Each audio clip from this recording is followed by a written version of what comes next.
Right now, town meetings are being held in some communities ahead of voting tomorrow.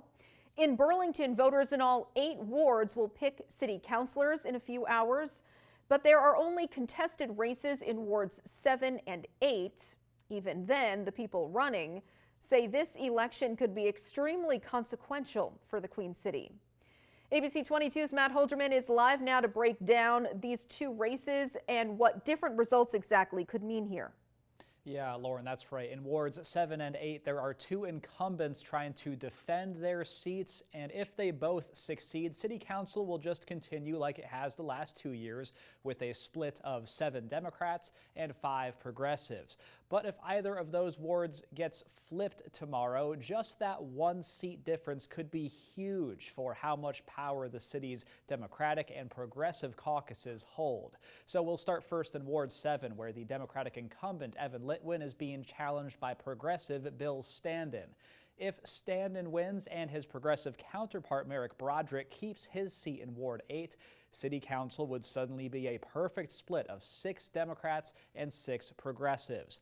I spoke with Councilor Broderick about this today, and he says that would be the perfect scenario for progressives. Think of it like when Republicans flipped 18 seats in the Vermont State House in 2024. They said it forced Democrats to meet them in the middle more, bringing back some sense of balance. Broderick says it would essentially be the same concept here if both he and Standen win. It will allow for more collaboration to take place and hopefully build more consensus on policy that we both caucuses agree we need to get done. Now, on the other hand, Broderick is being challenged by Democrat Ryan Nick in Ward 8. There's also the scenario where Nick could flip that seat and Litwin could retain his, meaning Democrats would have 8 council seats and progressives would only have 4. That would mean Democrats would hold a 2/3 majority and would be able to override anything Mayor Emma Mulvaney Stanek vetoes. So no matter what happens, Broderick says he hopes to continue his work to better the city. That alone, I think from one perspective, that alone shows the stakes of this town meeting day. But regardless of what the council makeup ends up being, if I'm reelected, I'm going to continue to do that work.